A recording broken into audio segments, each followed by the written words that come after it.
பெண்களுக்கு ஒன்றை செய்தால் அதை மறக்க மாட்டார்கள். பல உதாரணம் என்னுடைய சொந்த அனுபவத்தையே சொல்கிறேன். நான் 4 முறை சேர்மன் அந்த செல்வராஜுக்கெல்லாம் தெரியும். 1986 நான் நகரமன்ற சேர்மனாக இருந்த காலத்தில் அப்போல்லாம் எங்களுக்கு சேர்மனுக்கு நிறைய அதிகாரம் இருக்குது. இப்போ கிடையாது. அதெல்லாம் நாங்கள் இந்த டெம்பரரி கிளார்க்குன்னு வேலைக்கு வைக்கலாம். இப்போ கம்ப்யூட்டரில் பில் ஹவுஸ் டிமாண்ட் கொடுக்குறாங்க, டிமாண்ட் நோட்டீஸ் கொடுக்குறாங்க இல்லையா? அப்போ கிடையாது. அப்போல்லாம் மேனுவலில் தான் எழுதுவாங்க, புக்கில். அந்த ஒரு புக்கு எழுதுனா 15 ரூபா. அதற்கு எஸ்எல்சி பாஸ் ஆர் ஃபெயில் இருந்தால் சேர்மனும் கமிஷனரும் யார் ஒன்றா வேலைக்கு வச்சுக்கலாம். எம்ப்ளாய்மெண்ட்லாம் தேவையில்லை. சாமியாருக்கெல்லாம் தெரியுமான்னு தெரியாது. நீங்கள் இருக்கும்போதெல்லாம் அதெல்லாம் கிடையாது. அப்போல்லாம் அந்த அதிகாரம் போயிடுச்சு. நாங்கள் இருக்கும்போது இருந்தது. அப்போ நாங்கள் டீச்சர் அப்பாயின்மெண்ட்டும் நாங்கள் தான் பண்ணுவோம், டாக்டர் அப்பாயின்மெண்ட்டும் நாங்கள் தான் பண்ணுவோம், சர்வலோக நிவாரணியாக நாங்கள் இருந்தோம். அது இப்போ நல்ல வேலை இப்போ அந்த அதிகாரம்லாம் இல்லை. இல்லாத ஒரு வகையில் நல்லது. இருக்கிற போதே இவ்வளோ நடக்குது, இன்னும் என்ன ஆகுமோன்ற பயம் வந்துடும். அப்போ அந்த அதிகாரம் இருந்தது. அந்த நேரத்தில் +2 படிக்கிற ஒரு பையன், அவங்க தாய் ஒரு இளம் விதவை, வன்னிய சமுதாயத்தை சார்ந்தவர். நம்ம செல்வராஜுக்கெல்லாம் தெரியும். ஆலந்தூரில் இருக்கிற மார்க்கெட்டில் கூறு கட்டி பூண்டு கிண்டெல்லாம் விற்பாங்க. எம்ஜிஆர் மார்க்கெட், அது எம்ஜிஆருக்கு சொந்தமான மார்க்கெட். அதில் அந்த இளம் விதவை தன்னுடைய மகனை, அந்த பையன் போலியோட்ட கை ஊனம், அரசு பள்ளியிலே படிக்கிறாங்க. +2 எழுதிட்டான். எழுதின உடனே அந்த அம்மா என்கிட்ட கேட்குது, ஒரு நாளைக்கு 10 ரூபா தான்மா கிடைக்குது, கவர்மெண்ட் ஸ்கூலில் படிக்கிறான், ஃப்ரீ ஆகி போச்சு, எம்ஜிஆர் சாப்பாடு போட்டுடுறாரு, சாப்பிட்றான், ஆனால் மேல் கொண்டு படிக்கிறதுக்கு வசதியும் கிடையாது. ஏதோ ஒரு வேலை கொடுப்பியாமல் 5 ரூபா ஒரு புக் எழுதுனா அவன் கையெழுத்தெல்லாம் நல்லா இருக்கும், அவனை நீ வேலை கொடுக்கணும்னு சொல்லிச்சு. +2 மார்க்கை காமிச்சது 1200க்கு 1159 மார்க் வாங்கியிருக்கான். அன்னைக்கு சென்னையில் ஒரே ஒரு இன்ஜினியரிங் காலேஜ் தான். அந்த மார்க்கை நான் பார்த்துட்டு, ஏமா இவ்வளோ மார்க் வாங்குறான், எங்கள் வீட்டு பிள்ளைங்களுக்கு ஒரு சப்ஜெக்ட்டு ஒரு வாத்தியார் வச்சு டியூஷன் வச்சா கூட தேர மாட்டேங்க. 600 தாண்டதே உன்னப்படி என்னப்படின்னு இருக்குது. இது விளக்கில் படிச்சுட்டு அரை வேலை கஞ்சி கூட சாப்பிட்டுட்டு கால் ஊனமாக இருந்து இந்த பையன் இவ்வளோ மார்க் வாங்குறானே, இவனை பாழ்படுத்த பார்க்குறேன்னு அதுக்கு கோவம் மூக்கு மேலே வந்துச்சு. வேலை கொடுக்க முடியுமா முடியாதா? கொடுக்காததுக்காக சாக்கு போக்கெல்லாம் சொல்லாது. யார் தாலியாக இருக்கிறது? இப்படியே சொல்லிச்சு. யார் தாலியாக இருக்கிறது? எவன் கொடுக்குறது? எவன் இது பணம்? இதுவரை சோறாக அங்கே போட்டான், இவனுக்கு சோறு போடுறதுக்காக 10 ரூபா வேணும் இல்லை அப்படின்னு சொல்லிச்சு. அந்த நேரத்தில் கவுன்சில் முடிஞ்சு நாங்கள் ஒரு 10 பேர் இருக்கிறோம். என்னை பொறுத்த மட்டும் நான் கவுன்சில் நடத்தினா அதிமுக திமுகலாம் கிடையாது, எல்லா கட்சிக்காரிலும் என்னோட தான் இருப்பாங்க. அப்போது கவுன்சிலர்ஸ்க்கு ஒரு நாளைக்கு 50 ரூபா சிட்டிங் ஃபீஸ். அன்றைக்கி தான் கவுன்சில் முடிஞ்சுது. இதை பார்த்தோன்னே எனக்கு அந்த அம்மா பார்த்த, அப்போல்லாம் இன்ஜினியரிங் காலேஜுக்கு ஃபஸ்ட்டு செமஸ்டருக்கு ஃபீஸே 800 ரூபா தான். இவனுக்கு டெஃபினட்டாக சீட்டு கிடச்சிருமா அப்படின்ன போது அது ஒத்துக்கவே இல்லை. அப்புறம் நான் சொன்னேன், ஃபீஸ் கட்டுறது தான் வேலை, ஃபீஸை நான் கட்டிடுறோம். அங்கேருந்து அத்தனை பேர் கவுன்சிலருக்கு ஆளுக்கு 50 ரூபா 50 ரூபா அப்படியே கொடுத்தாங்க. ஏறத்தாழ 1000 ரூபா கிட்ட வசூலாச்சு. சீட்டு மெரிட்டில் அவன் எம்பிஎஸ்சி வேறு மெரிட்லேயே கிடச்சிருச்சு. அவன் பிஜி சேர்த்தான். இதை நான் மறந்துட்டேன்.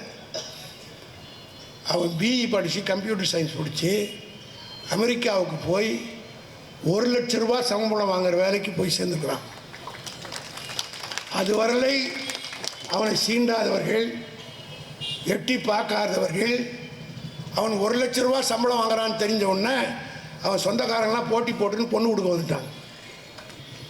கல்யாணம் நிச்சயிக்கப்படுகிறது. பெரிய சென்னையிலே இருக்கிற பெரிய கல்யாண மண்டபம் ராஜராஜேஸ்வரி கல்யாண மண்டபம். அதில் கல்யாணம். அந்த கல்யாண பத்திரிகை கொண்டு வந்து அந்த அம்மையார் இடத்துல கொடுத்தார். நானும் கல்யாணத்துக்கு போனேன். அவன் கால் ஊனன்றதுனால மனையில் உட்கார வைக்கணும், சேரில் உட்கார வச்சுருக்காங்க. அவன் அம்மா கூப்பிட்டு சொன்னான், ஐயர் பண்ணுற சடங்கெல்லாம் பண்ணட்டும், ஆனால் தாலியை அந்த சேர்மன் தான் எடுத்து கொடுக்கணும்னு சொன்னான்.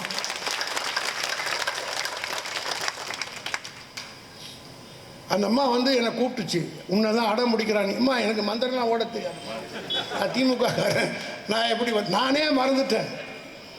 10 வருஷம் கழித்து எப்போ ஒரு சின்ன உதவி செய்ததை எண்ணி என் தலைமையில் தான் திருமணம் செய்ய வேண்டும், நான் தான் தாலி எடுத்து கொடுக்கணும்னு சொன்னான் பார்.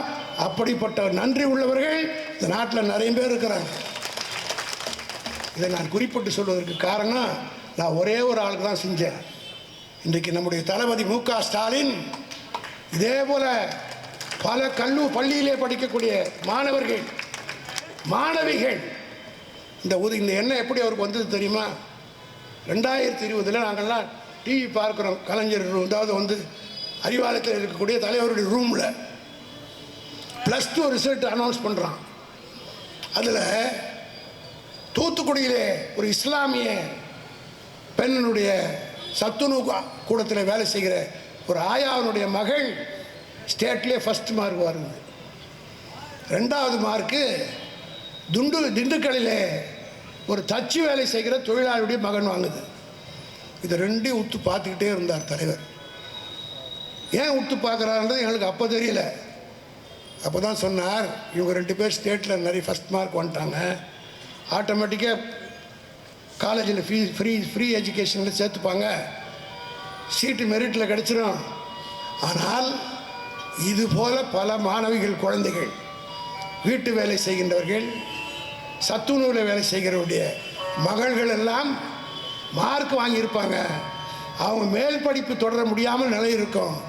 அந்த நிலை வந்து விடக்கூடாது என்பதற்காகத்தான் மாதந்தோறும் 1000 ரூபாய் அந்த பெண்களுக்கு அறிவித்தார்.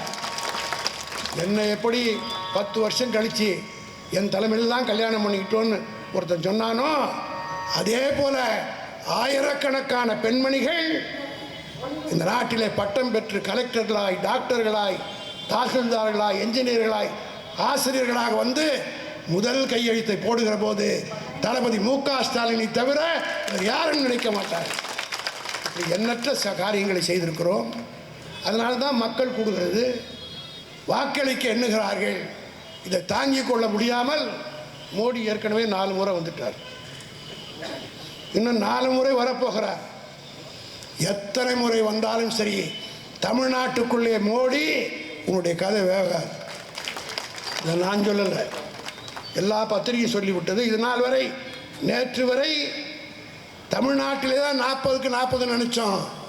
ஆனால் இன்றைக்கு வருகிற செய்தியை பார்த்தால் உத்தரப்பிரதேசத்திலும் பிஜேபி வாஷ் அவுட், பீகாரிலே வாஷ் அவுட், சொந்த மாநிலம் குஜராத், அங்கே ஏன் தெரியுமா கெஜ்ரிவால் உள்ள வச்சிருக்காங்க? ஆம் ஆத்மியும் காங்கிரஸ் கட்சியும் போன தேர்தலில் வாங்கின ஓட்டை கூட்டினா பிஜேபி 3வது இடத்துல வருது. 2 பேரும் அங்கே ஒன்றா சேர்ந்துட்டாங்க. அமித்ஷா ஏன் கேன்சல் பண்ணார் தெரியுமா டூரை? குஜராத்தில் முற்றுகையிட ஆரம்பித்தான். குஜராத்தில் வேகவில்லை, ஹரியானாவிலே காலி, மத்திய பிரதேசத்தில் க்ளோஸ். ஆக இந்தியா பூராலும் நேற்றைய தினம் ராகுல் காந்தி சொன்னதைப் போல எனக்கு கிடைத்த தகவல் படி சொல்கிறேன், பிஜேபி இந்த முறை 120 150 தாண்டுவதற்கு எந்த விதமான முகாந்திரம் இல்லை. ஆனால் அதே நேரத்தில் நம்முடைய கூட்டணி, அதில் குறிப்பாக நம்முடைய தமிழன் பிரசன்னா குறிப்பிட்டதைப் போல இன்றைக்கு ராகுல் காந்தி கொடுத்திருக்கிற தேர்தல் அறிக்கை உள்ளபடியே திமுகவுடைய ஜெராக்ஸ் காப்பியான்னு கூட சொல்லுவோம். அதை நான் வேறு மாதிரி திருச்சி போட்டுற போகிறோம், காப்பி எடுத்தாங்க கேட்குறாங்க. Our thoughts or ideology identical, வேறு ஒன்று. எங்களுடைய தாட்டம் அவருடைய தாட்டம் ஒன்றும். ஏன்னா சில பத்திரிகை இருப்போம், மு.க. ஸ்டாலினுடைய தேர்தல் அறிக்கை ராகுல் காப்பி அடித்ததாக ஆர்எஸ் பாரதி பேச்சுன்னு போடுவோம். சத்தியமாக அப்படி சொல்லுவோம். ஐடியாலஜிக்கலி எங்களுக்கு ஒன்றா இருக்குது. அதனால தான் நாங்கள் 1000 ரூபாய் கொடுக்குறேன்னு சொன்னால் ராகுல் காந்தி என்ன சொல்கிறார்? வருஷத்துக்கு நீ 12,000 தான் கொடுக்குற, நான் 1 லட்சம் ரூபாய் பெண்களுக்கு கொடுக்க போகிறேன்னு சொல்கிறார். அதோடு எல்லாவற்றுக்கும் மேலாக ஏறத்தாழ 20-21 உயிர்களை பலியாக்கிய மோடி மருத்துவக் கல்லூரி நினைவை கனவாக்கி அவர்கள் சாகடித்தாரே நீட் என்ற பெயரால். அந்த நீட்டை அகற்றுவேன் என்று சொல்லியிருக்கிறாரே, இது ஒன்றுக்கே அவர் ஓட்டு போட்டால் போதும். அவர் வந்து உட்கார்ந்தவுடன் தளபதி மு.க. ஸ்டாலின் அவர்கள் இந்த தேர்தல் பயணத்தை எங்கேருந்து துவக்கினார் தெரியுமா? ராஜ்பவனத்தில் தான் துவக்கினார். எதை அவங்க நெகட்டிவாக பண்ணாலும் நமக்கு பாசிட்டிவ் ஆகிடும். பொன்முடியை ஒழுங்காக மந்திரி பதவி கொடுத்துருந்தா இந்த பிரச்சனையாக வந்திருக்காது. கோர்ட்டுக்கு போய் கோர்ட்டு திட்டி பதவி செய்யலான்னு கோர்ட்டில் மன்னிப்பு கேட்டுக்கிட்டு 3:30 மணிக்கு பதவி பிரமாணம் வைக்கிறார். 3:30 மணிக்கு ஏன் வச்சார் தெரியுமா? 3:45 ஏர்போர்ட்டில் தலைவர் பயணம் போய் போகிறார். நாங்கள் போய் சேகர் பாபுனா ஒரு வழி அனுப்ப காத்துக்கிட்டு இருக்கிறோம். 3:30 மணிக்கு வாங்குறான். கலைஞர் பத்த புள்ள நீ ஏடா எனக்கு வேலை காட்டுற, நான் 3:30 மணிக்கே வரேன்னு சொல்லிட்டு அந்த கவர்னர் கை கொடுத்து best of luck, all the பெஸ்ட்ன்னு சொல்லலாம். ஆக ராஜ்பவனத்திலே வாழ்த்து வாங்கி கொண்டு தான் எங்களுடைய தலைவர் புறப்பட்டிருக்கிறார். அடுத்து ராஷ்டிரபவன பவனத்திலே ராஷ்டிரபதியாக இருக்கிற அம்மையார் அவர்கள் மே மாதம் பதவி பிரமாணம் செய்ய வைக்க போகிறார். அந்த அவையிலே எங்களுடைய தலைவர் தளபதி மு.க. ஸ்டாலின் அவர்கள் கால் மீது கால் போட்டுக்கொண்டு இந்தியாவுடைய பிரதமரை பதவியேற்பதை பார்க்க போகிறோம். அப்படி பார்க்கிற போது இந்த தொகுதியில் வெற்றி பெறுகிற டி.ஆர். பாலுவும் நீங்கள் எதிர்பார்க்கிற இடத்திலே அமர்வார் என்பதை மட்டும் சொல்லி தவறாமல் உதயசூரனுக்கு வாக்களியுங்கள். நன்றி, வணக்கம்.